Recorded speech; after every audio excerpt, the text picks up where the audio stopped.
Somebody said in a previous video that it's nice to see that I have found my enthusiasm again, I guess you could say. Dude, who would not be stoked about building a whole entire vehicle? Who would not be freaking excited to get to start, the opportunity to start all over? You just built the Comet, we just finished it, it's ready to go to the racetrack, but we're lucky enough to get started all the way over, back from the beginning, all the fab work, all the metal work, all the paint, all the wiring, everything we did on the Comet, we get to do that plus more. What is there not to be happy about? All right, so what we're doing tonight, Mike's on his way over, and me and Mike are gonna start laying lines out. So I was able to this week spare a few minutes in the afternoon to mess with this door. I said I had a door hinge problem. I completely took this door hinge all the way out the car, and it had very minute play. Like, we're talking so little play that if I attempted to drill it, put bushings in it, and repair it, there's a possibility we'd end up with the same amount of play. It was so minor that I didn't film it, but I couldn't even see it move in my hands. I could hear it a little bit, but I couldn't physically see it. I put it in the vise over there and tried to move it, and you still couldn't really see it. Now, I know just a little bit of play up here will cause way more out here because it grows like a triangle. So if you have a little bit of play here, as the item gets longer, the more it's going to play up and down. But I feel very confident from all the doors that I have aligned and done over all the years that that hinge is perfectly fine. We did pick the door up a little, like I showed in Randy's video when we were aligning his doors on his Fox body. And we did the Tahoe video, if y'all remember the total Tahoe we did, Randy's Mustang we did with race doors. All of them I've showed y'all how, in other videos, how to align your doors. There's a lot of information on this channel that you're sleeping on. It's crazy. But for 1949, this thing is absolutely amazing. All of our gaps right here are safe, where the paint's not going to hit. I'm happy with the gaps. We're building a hot rod, not a Barrett Jackson build. So I'm not going for, you know, $1 million car. So I'm just looking for gaps that the paint don't bust. But we're good to go. So this one, now when it opens, okay, it opens and it goes right back. However, it still does hit here, but I noticed yesterday, it's probably gonna be very hard to capture this on film, is when you go to push that, when it lifts up and goes into the striker, it pushes the firewall forward. So it's the exact same issue as we were having there. If you don't watch this very carefully, you won't catch it when you're doing your car. The firewall is moving. I mean, there's no floor structure again over here. So as I go to close this door, the firewall goes forward. Let's see if we can catch it on camera. Did you see that move? That firewall? I don't know if camera's showing it. Let me see. All right, so that's closed, and I'm gonna try to open it fast. Okay, I don't know if you've seen that. Firewall falls forward, just like the other side. So it's not a door issue, it's a firewall issue. That's what that is, which also goes down to the floor structure issue down here is all being gone. So what we're probably gonna do with this side, this driver's side, we got it amazing. This side, I'm gonna put a turnbuckle on this one to be safe, so that I can put a little bit of tension to push that firewall forward just a smidgen, so that this door opens and closes perfect. Once the floor structure is built and we have a frame back underneath here, we won't have fall back from the firewall. So we don't need to obsess over that right now, because there's nothing we can do with it until the frame structure is in.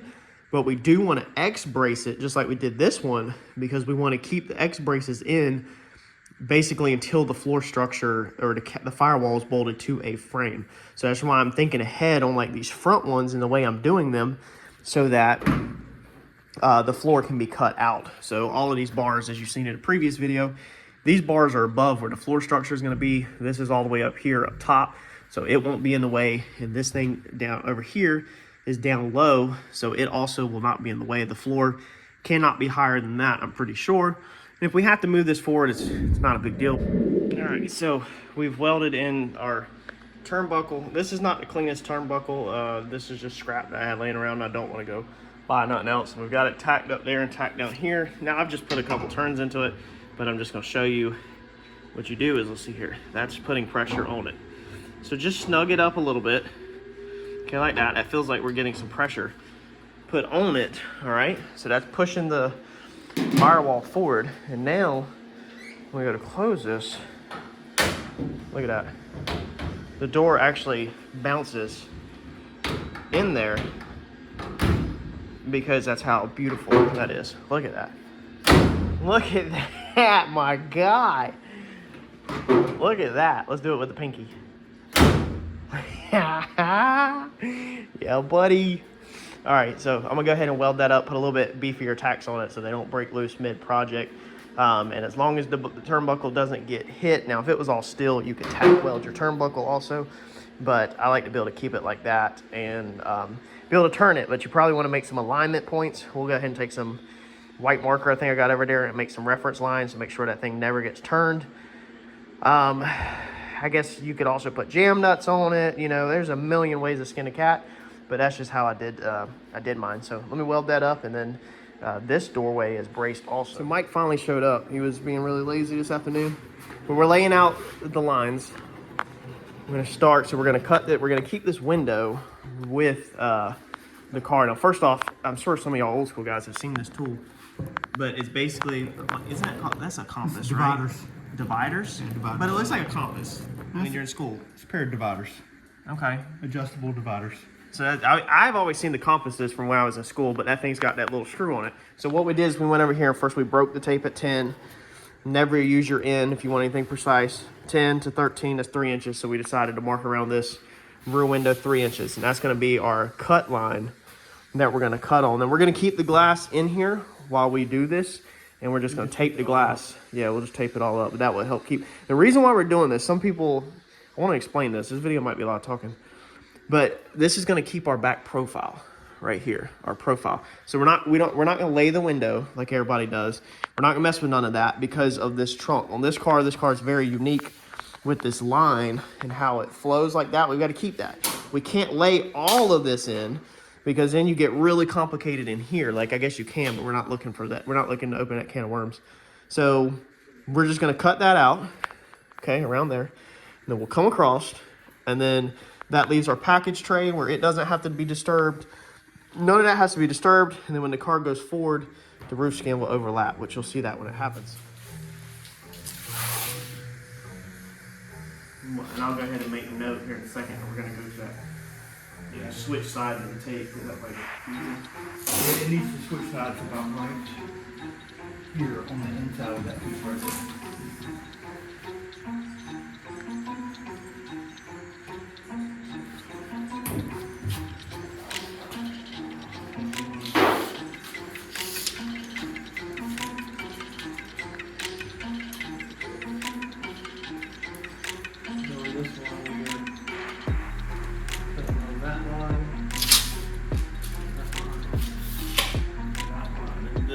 switch to the upper? Yep.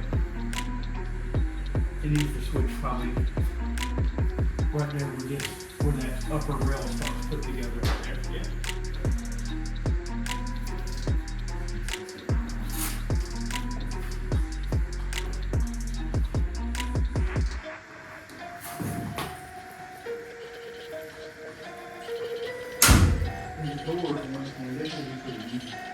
Oh yeah, this is what we gotta figure out.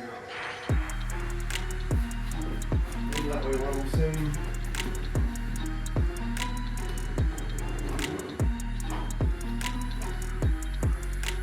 And another thing we'll try to do is that reference line that I just put right there, that's probably where we'll make our cut at the top.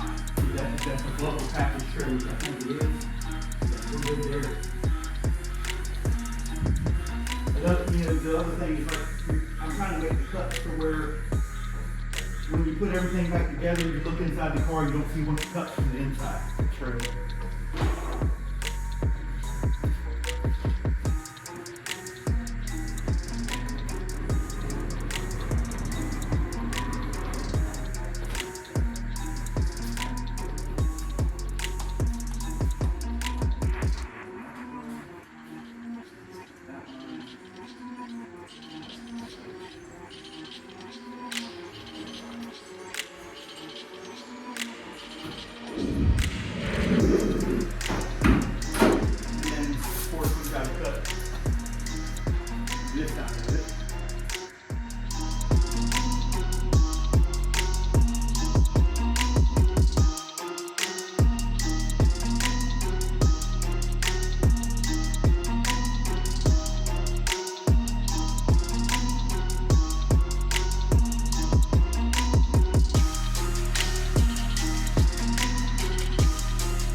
all of this in here stays the same. Yeah. Okay. It stays the same up to about right there.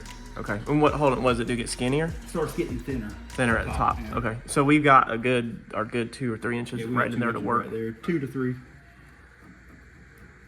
Okay. You're going to use the body line to as get a reference. a reference for it right there. You don't. Oh yeah, I guess that's the same. I was gonna say, or we can measure down from the drip row. But no, I guess the byline's the same because that's what you'd be lining up anyway. Yeah, you're lining all the body lines. Yeah, you're gonna byline's smart. Okay. All right. So that's where we'll cut that.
So we're slowly getting there. So this is the last layout up here. So you're checking the width, the thickness of the pillar first. I imagine it'd be pretty close. It's pretty close right there, dude. All the way. And when I measured this, Yeah, I'm gonna check it in here. yeah, too. I was say when I measured that freehand with a tape measure the other night, it looked Yeah. on the money.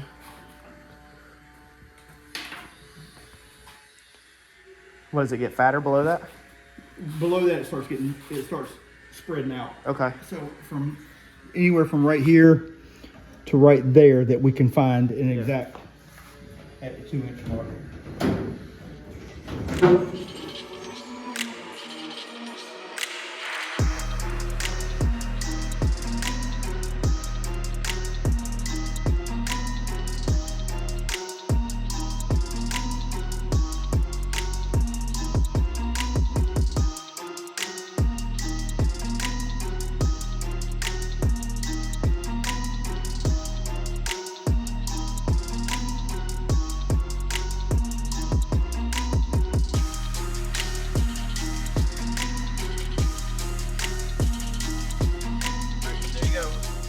Out. Man, dude, me and Mike are freaking stoked. We're ready to cut this thing. We want to cut this tonight, but a piece of advice that goes for any project you're working on is sleep on it. Calm down, slow down, sleep on it.